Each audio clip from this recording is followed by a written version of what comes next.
An old advertisement promised bitter cold, months of darkness, constant danger, and a real chance you wouldn't come back. Far more people lined up for it than there were places. Ordinary people with warm beds waiting at home volunteered for probable death. Sit with that. It dismantles the story that you're just not one of the tough ones. They weren't a tougher species. They went looking for the hard thing on purpose. Toughness is not a trait you were handed or denied at birth. It's a capacity built like strength in a muscle. Saying I'm not a tough person is about as meaningful as I'm not strong, said by someone who's never lifted a weight. There's no such category, only trained and untrained. So the next time you think I'm not the kind of person who can handle this, rewrite it. You're not describing your nature, you're describing your training history. One is a life sentence, the other is a starting line. A training history can change today. A muscle doesn't grow when you protect it. It grows when you load it past comfortable, then let it recover. Stress isn't the enemy, it's the signal to build. Take it all away, and you don't stay the same, you go soft. The same principle shapes your composure and your ability to stay in the room when everything says leave. So load it on purpose. Volunteer, pick one real difficulty this week nobody is making you do. Small enough that you'll do it, costly enough to count. Nobody is coming to assign you that difficulty. Wait to be forced into growth, and you wait forever. So volunteer for hard things. One move decides whether the hard thing builds you or breaks you. The muscle does not grow under the bar, it grows during the rest afterward. Push without recovery, and that's not toughness, it's injury. The dose makes the poison. One real effort, then one real recovery in rhythm. After the rep, do nothing dramatic, just notice you survived. Notice the cost was finite. That noticing is how one rep hardens into a belief about who you are. Every hard thing you choose does two jobs. It builds your capacity, and it casts a quiet vote for who you're becoming. The old verdict said you weren't tough. Trade that verdict for a verb. You don't have it, you don't lack it, you build it. Starting with one small thing today, nobody will ever see. Raise your hand. The decision is the beginning of the build. You didn't burn out because you pushed too hard. You burned out because you never came down. Watch the flat grind at work. It goes great until the return's thin. You add hours, which thins them even more because you're spending energy you never replaced. Sleep goes first, then patience, then judgment. You're working harder than ever while getting worse at it, and you call the wreckage burnout instead of the obvious result of a system with no recovery. You're not built to run flat. You're built to oscillate. Strength doesn't come from unbroken output. It comes from a wave. Full effort, then full recovery, repeated. Growth doesn't happen during the push. Under load, you break down. You rebuild afterward during recovery. Skip it, and the gain never arrives. Burn this in. Recovery is not the reward for the work. It is part of the work. If you've ever felt guilty resting, that guilt misunderstood where strength comes from. Rest isn't the prize for finishing the building. Rest is where the building happens. Don't hear oscillate and think balance. Living at 60% all day gives you the worst of both worlds. Too little stress to grow and too little recovery to renew. Push hard. Recover well. Make the contrast sharp. Almost everything about modern life is engineered to erase the trough. Notifications never stop. Work follows you home. Endless scrolling fills every pause with noise instead of recovery. The rhythm won't return on its own. You have to build it. It's not only about rest. It's about rhythm and recognizing the bottom. The down phase feels permanent, but it isn't. A wave that's down is, by definition, preparing to rise. Don't quit at the trough. Replace always with, for now. Recover and come back stronger. Not every low is a wave. Sometimes it's a real signal that something needs to change instead of being pushed through. Keep that question open. Walls don't bend, that's why they break. Be a wave instead. Today, build one. A block of real focus, one real pause, not a scroll. Then go again. Your fatigue isn't proof you're weak. It's simply a reading of where you are on the wave.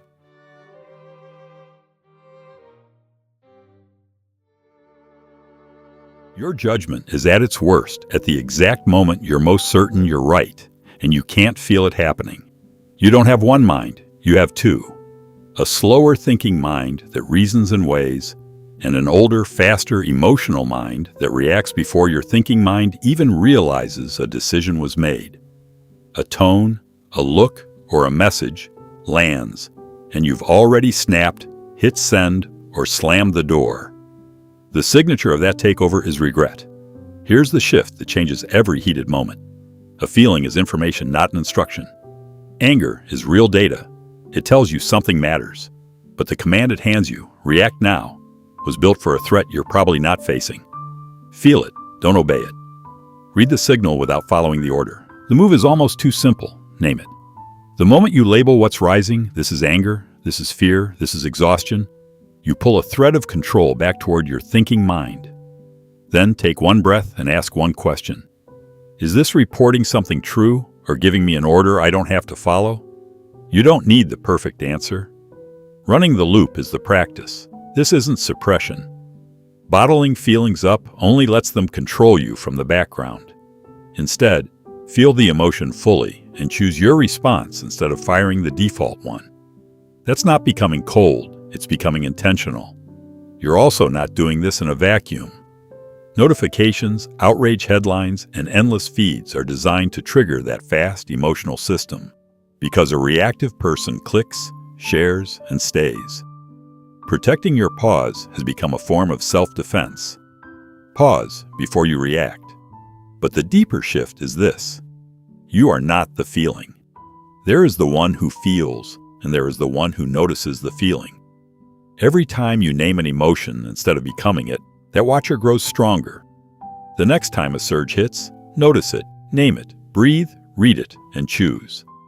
A feeling is a signal you read, not a command you obey. You stop being a prisoner of your reactions the moment you stop mistaking the weather for the sky.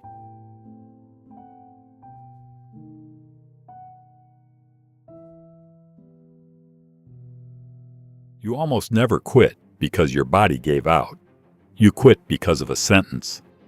There's a precise moment in anything hard when you decide to stop. Not when the muscle fails. The body usually has more than it admits. A moment earlier, a sentence arrives and you believe it. It's rarely just, I'm tired. It's bigger. I can't do this. I always fall apart here. This was never going to work. Fatigue doesn't simply ask you to rest. It hands you a verdict about who you are. Where does that story come from? In a well-known experiment, animals exposed to uncontrollable setbacks eventually stopped trying to escape, even after escape became possible. Others never gave up. The difference wasn't the hardship. It was the explanation they learned to believe. Helplessness isn't created by what happens to you. It's created by how you explain what happens. That quit story runs on 3 dials, all set to the worst position.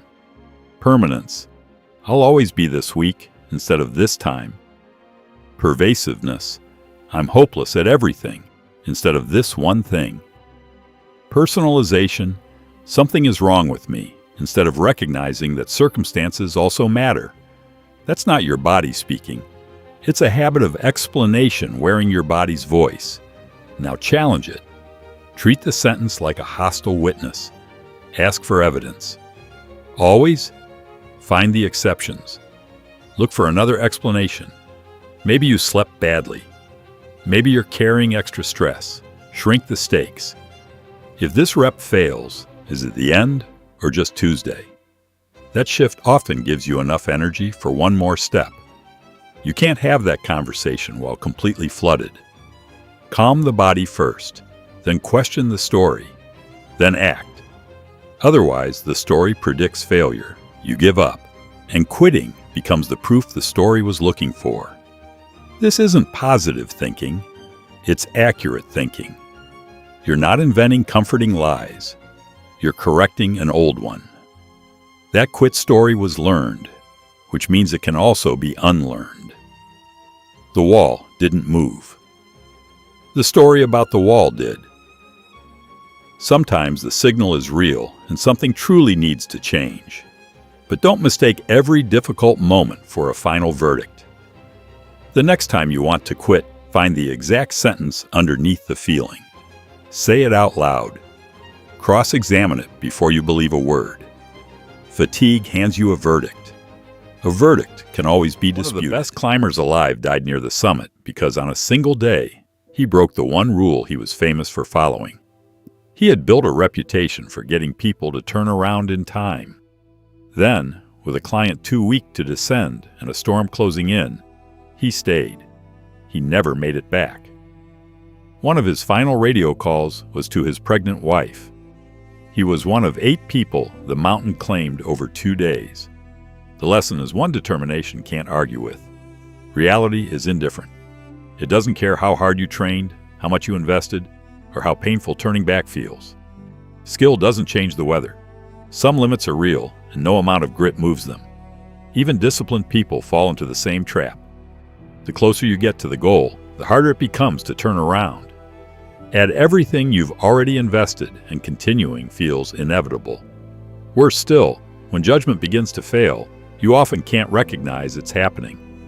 The confidence telling you to keep going may be coming from the very system that's failing. Here's the question that changes everything.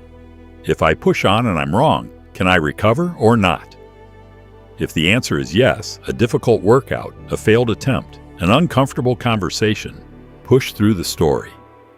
If the answer is no, permanent injury, financial ruin, or a risk without a second chance, respect the limit, no matter how confident you feel. The same principle applies outside the mountain. Soreness is often a wave you recover from. A serious injury is a wall you don't ignore. A real dip improves with recovery. A true wall doesn't. And sometimes the wall isn't your fault. The strongest move may be to leave instead of forcing your way through. Respecting a limit isn't quitting. Sometimes turning back requires more courage than pressing forward. Effort improves your odds, but it never guarantees the outcome. Find one place where you're pushing against a possible wall and ask honestly, is this recoverable or catastrophic? Then either commit fully or change course without shame. Reaching the top is optional. Coming back down is not. The moment you most need clear judgment is the exact moment you're least likely to have it. Picture 2 versions of yourself.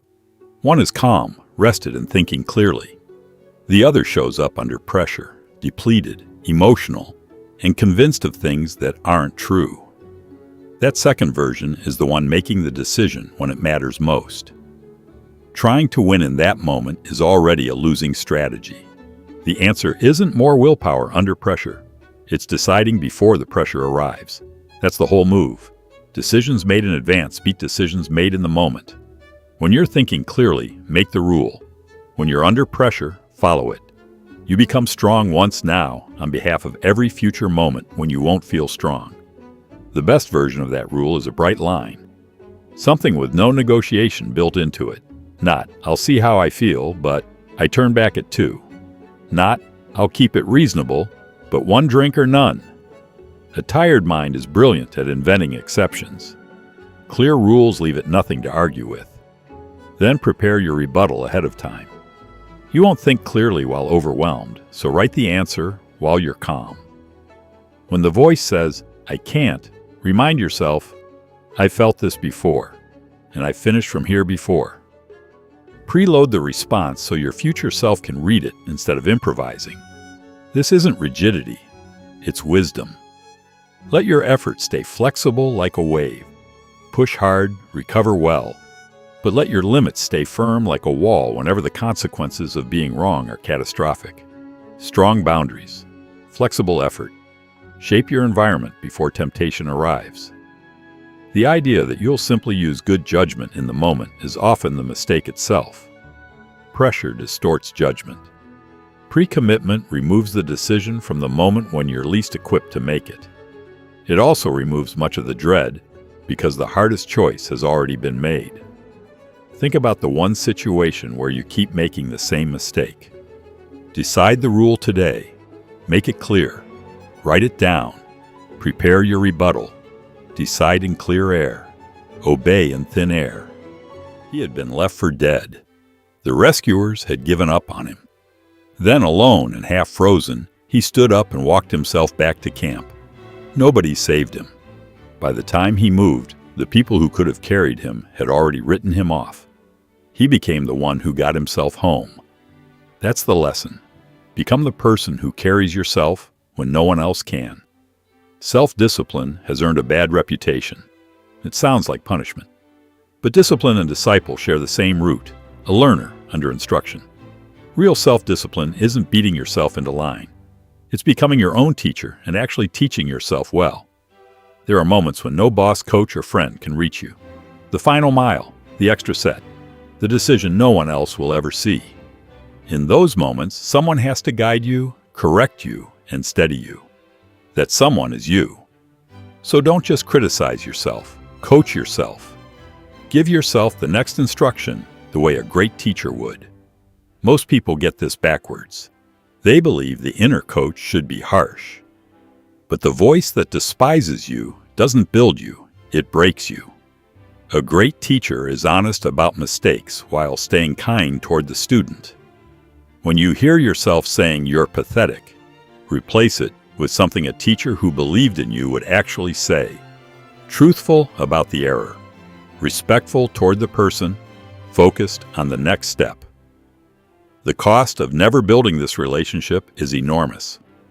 When people depend entirely on someone else to make the hard decisions, they become helpless when that person disappears. Judgment weakens when it's always outsourced. No one is coming to assign your growth. No one is coming to hold your line. The answer isn't becoming harder on yourself. Self-discipline supports every other virtue. Courage, persistence, and honesty all depend on it. The examples you admire become the standards you adopt, so choose them carefully. Today, catch your harsh inner voice one time and rewrite it. Be honest about the mistake. Be kind about the person. Focus on the next action. Then ask yourself one question. Am I coaching myself like someone who believes in me or someone who has already given up on me?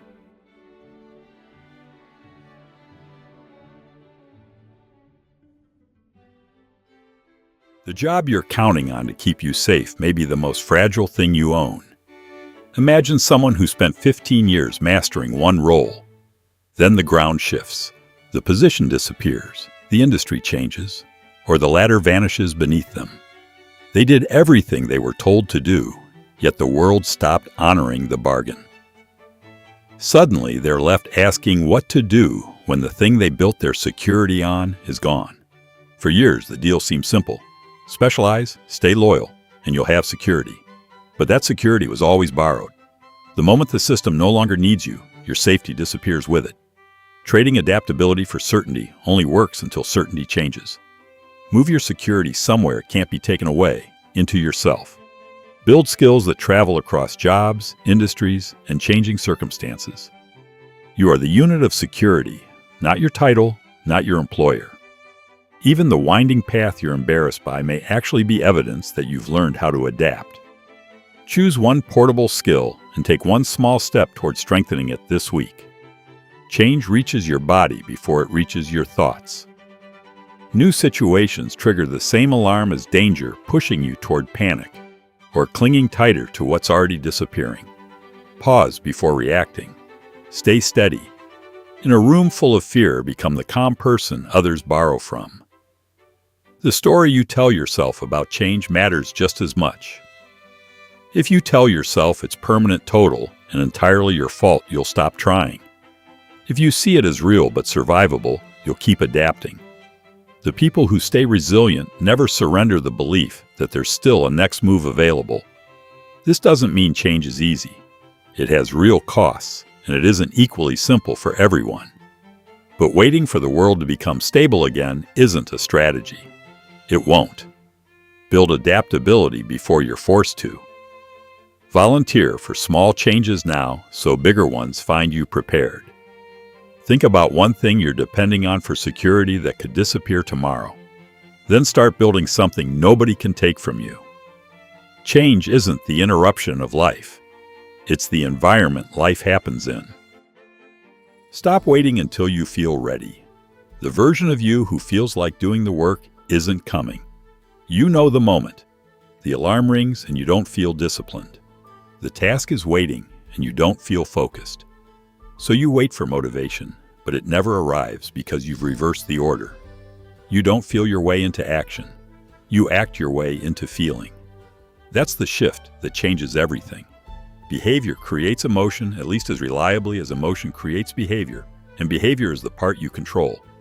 Act like the person you want to become, and the feeling begins to follow. Focus, confidence, and courage grow after you start. Motivation isn't the spark that begins the work. It's the exhaust the work produces. Make it dependable with a ritual. High performers don't wait until they feel inspired.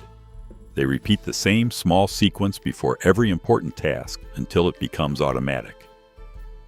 Pair those actions with focused work often enough, and your mind begins to associate the ritual with the state you want. Build a switch you can flip even on difficult days. People often mistake this for pretending. It isn't. You're not hiding fear, you are creating a calmer state through your actions. Instead of wrestling with fear, perform the behavior you want. The stronger state gradually replaces the weaker one. Your body learns through repetition. Repeat the same behaviors enough times and they become reliable. That's what consistency really is, being able to access your best performance whether you feel like it or not. This isn't about faking confidence, it's about building it. Every time you act before you feel ready, you strengthen the person you're becoming. Over time, repeated behavior becomes character. Choose one state you've been waiting to feel. Build a simple ritual around it. Shrink the first action until it's almost impossible to refuse. Then act before you feel ready. The motivation you're waiting for is waiting on the other side of starting. Picture yourself at the end of your life, looking back. Notice what you won't be measuring. You won't be counting how motivated you felt on a random Tuesday. You won't be counting how confident you were before a difficult decision. Those feelings disappeared long ago. What remains is who you became, and every hard choice helped shape that person. You can train yourself to push through discomfort, recover well, regulate emotion, and act before you feel ready. But those are only tools. The real question was never how to become tougher. It was, tougher for what? Character isn't something you're born with. It's something you build. The actions you repeat become habits. Habits become character. Character shapes your future. That's why what you consistently do matters more than how you happen to feel. In every difficult moment, don't ask what you feel like doing. Ask who you want to become, and let that answer decide. This is what toughness was preparing you for. Toughness was never the destination. It was the foundation beneath courage, honesty, persistence, and every other virtue that matters. You weren't simply learning to endure discomfort. You were learning how to do the right thing even when it was difficult. Reality doesn't promise outcomes. Luck exists, and effort never guarantees success. If your entire identity depends on results, one setback can feel like losing everything. But one thing no failure can take away is who you were and the way you faced it. Character survives even when outcomes don't. Hardship doesn't only reveal character, it builds it. Just as steel is shaped in a forge, people are shaped by pressure. Difficulty isn't interrupting your growth. It is often the process that creates it. None of us begins with the same opportunities. Circumstances matter, and luck matters. Be demanding of yourself while remaining slow to judge others. Choose your examples carefully because the people you admire gradually become the standards you live by. You aren't discovering who you are. You're deciding it, one difficult choice at a time. That's why you practice courage, discipline, and resilience all along. The hard moments were the forge. The person who walks out of them is the point.